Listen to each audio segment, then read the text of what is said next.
All right, YouTube. Once again, it's Kennard Vernon Stewart here for the podcast talking Auburn football. Hey, man, please get in this comment section. Let's get this comment section active. We got a lot of crazy stuff that goes on there. Man, a lot of folks are not really sold on Auburn as far as recruiting goes, especially true Auburn champion. I'm going to pick on him a little bit because he is pretty much saying that Auburn's in deep shit when it comes to recruiting. We're at the bottom. We're like the dregs of the SEC when it comes to recruiting. Now, I'm not here to better yet, let's just do some housekeeping real quick. Like the video, comment, and subscribe to Vernon Speaks Sports Auburn. Also become a member of the channel. And as always, it's great to be an Auburn Tiger, War Eagle. So we're going to talk real quick about the last 6 games of the 2022 season. We talked before, we had a video earlier that talked about the first 6. Now, the first 6 included a somewhat manageable schedule that was a little heavy at the bottom. You got Mercer as the first game. We figured Auburn would win that game. Win San Jose State. The big one is against Penn State. Not many people are giving Auburn a chance to win that particular ball game, which,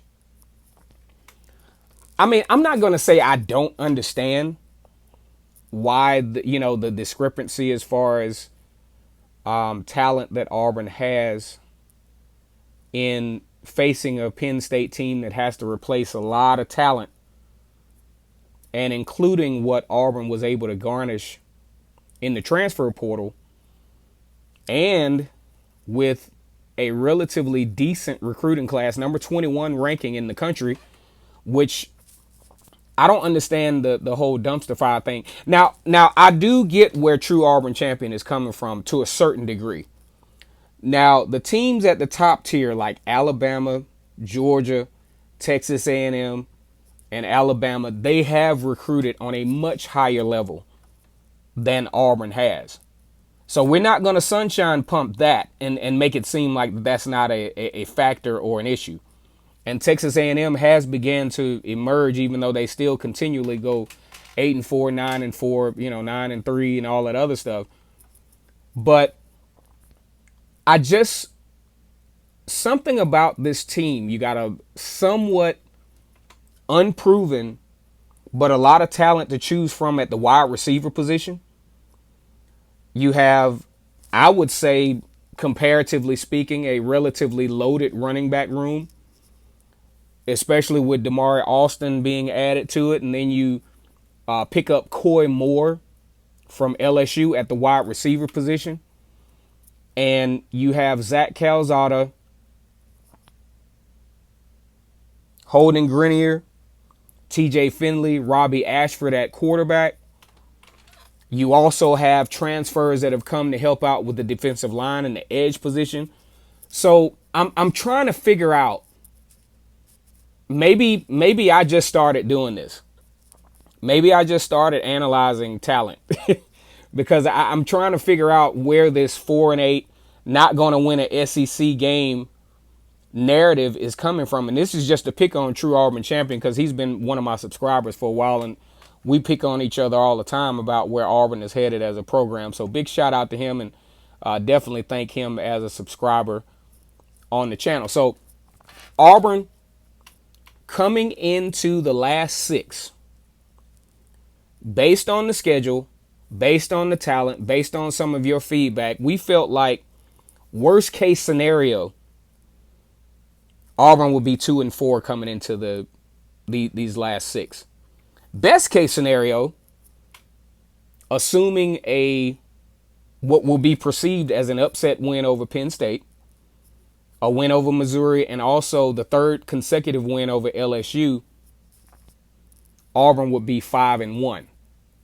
Media outlets, there have been some that have even entertained the possibility, which I think is far-fetched considering all the information that's given, Auburn beating Georgia. Now, Statistically, that doesn't make sense because Auburn hadn't beaten Georgia in Athens in some years, and they struggle beating them at home. So that one right there, we're going to just go ahead, just for historical purposes, count that as a loss. I mean, just for historical purposes. I'm not saying they can't beat them. I think with better quarterback play, with better a better approach offensively. Also, I mean, I was talking to some Auburn guys and on the back end, and they were like, "Shit, Auburn was scared today." And Auburn, even in that Georgia game last year, had somewhat of a opportunity to give themselves a chance to have some better outcomes down the stretch, even in the Georgia game. Not necessarily saying that Auburn would have won the game, but they had some moments in that game where some momentum shifted, and if the offense could have capitalized, we probably looking at a different outcome. So let's look at these last six though. After Auburn makes the trip to Georgia, they have to turn right back around and make the trip down to Mississippi. Now, you know, Mississippi is smelling blood because Auburn is coming off of 2 straight wins over Mississippi. Ole Miss is what they call them. You talk about the controversial, could have been a fumble back in 2020. That game that Mississippi probably could have won that game. Maybe on in a different platform, probably should have won the game. But Auburn's got 2 straight over over Ole Miss. Ole Miss losing their quarterback from last year, Matt Corral. They're going to have to replace him. And at this point, Lane Kiffin is going to have to prove that he is a staple coaching-wise in the SEC. Had a great season last year. Made it to a New Year's Six Bowl. So I think Mississippi is going to pose a really tough challenge for the Auburn Tigers, especially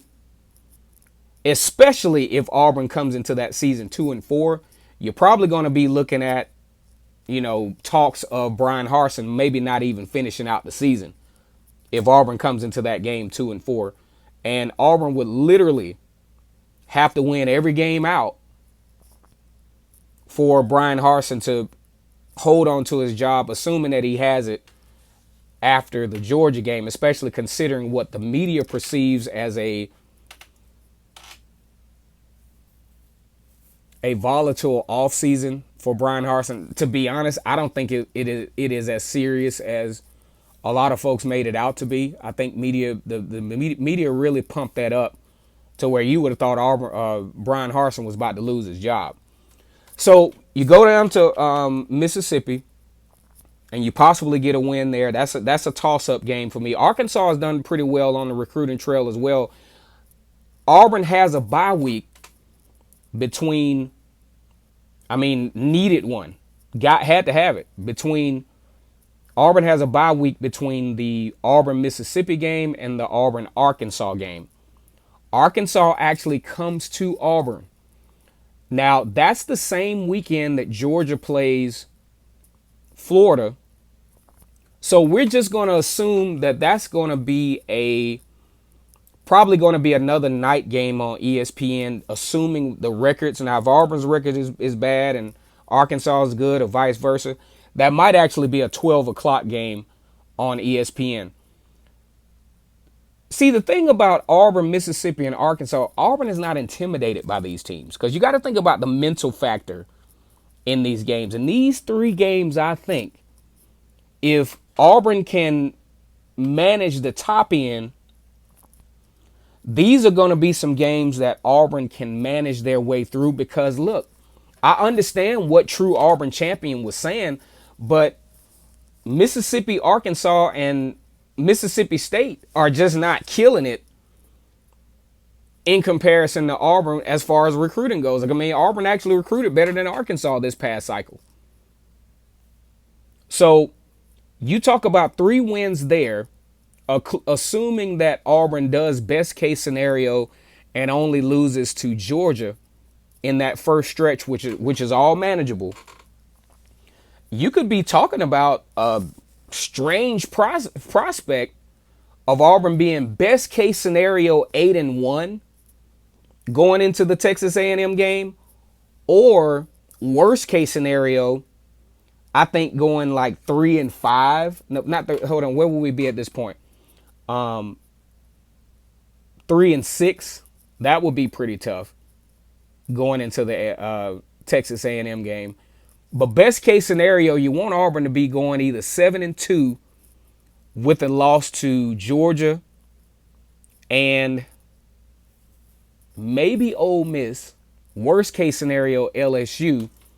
But Auburn absolutely has to be at worst a 7-2 team going into the Texas. Well, at best, going into the Texas A&M game with a shot at a respectable bowl game.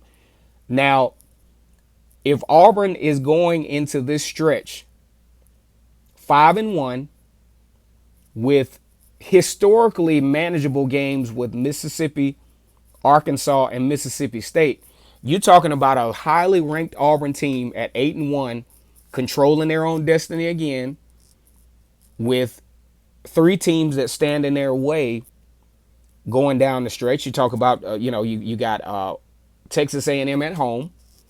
That game has kind of flip-flopped because if you remember the Texas A&M game, that used to be a game where the road team won. But now it's back to the point where the home team wins. So Auburn wins that game. You talk about 9-1, excited.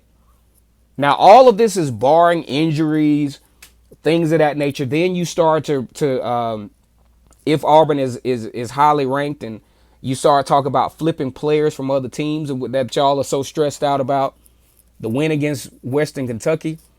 And then you got a possibility with Auburn, the Auburn-Alabama game in Tuscaloosa now.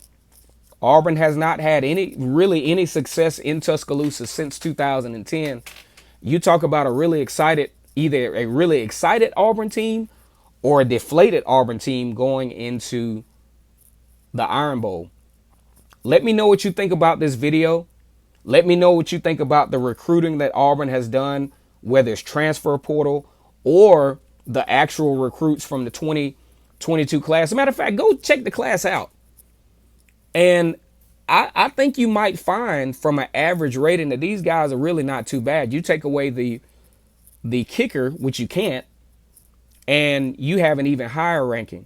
You have a situation to where although the SEC is really top heavy, Alabama, Georgia, Texas A&M, yeah, they're killing it recruiting wise.